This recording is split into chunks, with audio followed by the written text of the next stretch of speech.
As I've explained, one of the elements of the offence was to establish that China was an enemy. And our route to doing that was to frame a case on the basis that China was a threat to national security. Threat or an active threat? Well, at the time, a threat. The difference that Rusev, which was another case based on the same prosecution theory, in fact, of threat to national security, there was a ruling in that case which said that you can mount a case on the basis that, in that instance, Russia is a threat to national security, but you have to show that at the material time it was an active or a current threat to national security.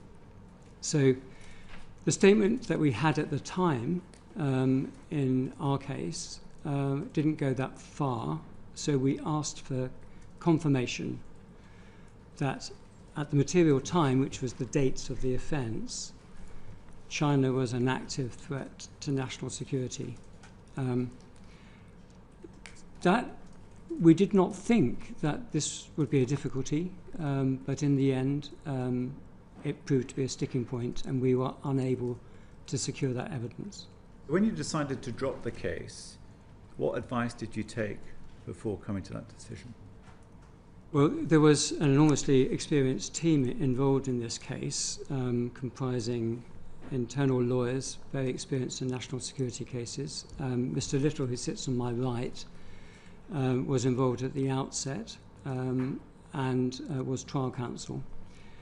So we had advice from Mr. Little, we had internal discussions, and then the way these things develop with complex and sensitive cases in the Crown Prosecution Service, senior people have to be consulted.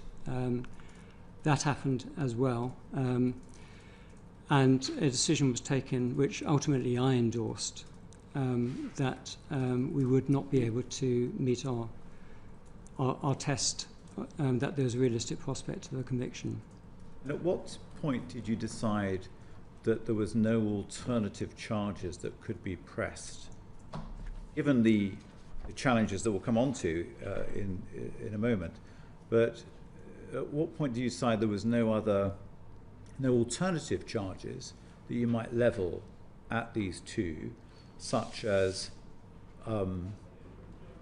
plotting to or planning to commit espionage or any other similar legislation?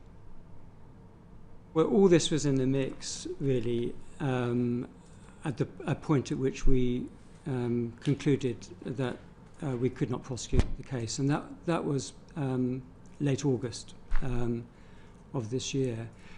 If I may, perhaps I could just bring in Mr. Little at this point, who was closely involved in advising us on the issue.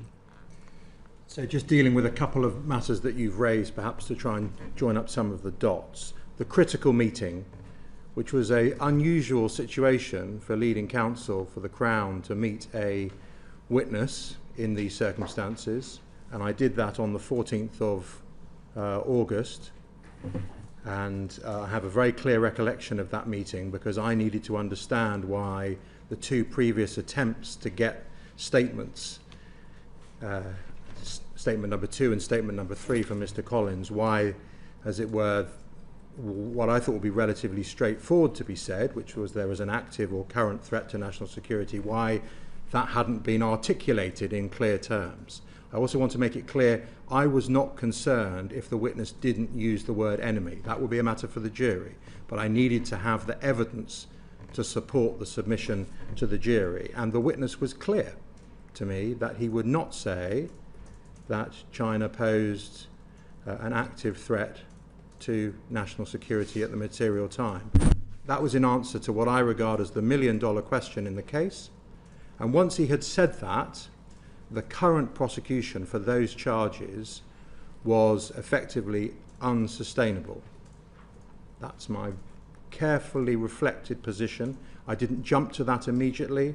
I advised on the 22nd of August, having reflected over it as far as those charges were concerned, There was other discussion then about alternative charges, but I don't think anyone should misunderstand the effect of what the witness had said. That would have been disclosable, and it brought this case effectively to a crashing halt as far as that was concerned with that witness, who is the Deputy National Security Advisor to the Cabinet. It's very different to the position of giving away a witness who witnesses a criminal incident